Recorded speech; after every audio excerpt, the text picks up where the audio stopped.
ఇంకెరోజు 27వ తేదీ మే నెల 2024 సోమవారం. ఇంకెరోజు మనం మదనపల్లి మార్కెట్లో టొమాటో స్ట్రక్ అంటే దిగుమతిని ఎలా వచ్చిందో ఇవాళ తెలుసుకుందామండి.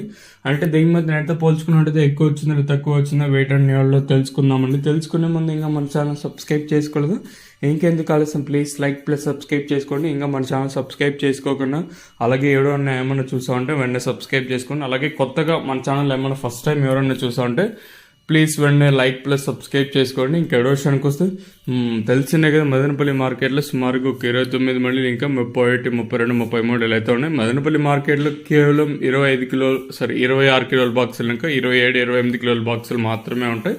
ఇంకా దిగుమతుల గురించి మాట్లాడుకోవాల్సి వస్తే మనం ముందుగా జీపీఆర్ మండి లైన్ ప్లస్ భాగ్యలక్ష్మి మండి మొత్తం ఈ లైన్ మొత్తం చూసుకుంటే ఇక్కడ మాత్రం దిగుమతులు అయితే ఏమాత్రం అయితే తగ్గలేదు. సేమ్ నిన్న ఎట్లా వచ్చాయి ఈ రోజు కూడా అట్లానే వచ్చింది. అలాగే ఇంకా టీవీఎస్ మండి లైన్ చూసుకున్నా కూడా దిగుమతులు ఇక్కడ కూడా తగ్గలేదు. నేను ఏ విధంగా ఎక్కువగా నేనపైన స్వల్పంగా నిన్నైతే దిగుమతి అయితే పెరిగింది. సేమ్ ఇప్పుడు కూడా దిగుమతులు అలానే ఉన్నాయండి. దిగుమతులు తగ్గచ్చు అనుకున్నాం కానీ దిగుమతులు అయితే సేమ్ నేను చోట్ల ఏడుగు స్వల్పంగా దిగుమతి అనేది పెరిగింది. మరి చూద్దాము ఈ ధరలు అనేది ఏ విధంగా వెళ్తాయని. సేమ్ నెనోస్లో ప్రస్తుతానికి అయితే దిగుమతులు అయితే ఉన్నాయండి. మరి చూద్దాము, ఇంకా ఒక్కొక్కసారి మనకు 6 గంటల తర్వాత కూడా దిగుమతులు వచ్చే అవకాశాలు ఉంటాయి. మరి ధరలు అనేది ఏ విధంగా వెళ్తాయి చూడాలి. దిగుమతులు అయితే పెద్దగా మార్పు అయితే లేదు. సేమ్ నెనోస్లో ఈరోజు కూడా దిగుమతులు అయితే వచ్చాయి. మరి చూద్దాము ఈ ధరలు అనేది ఏ విధంగా వెళ్తాయని.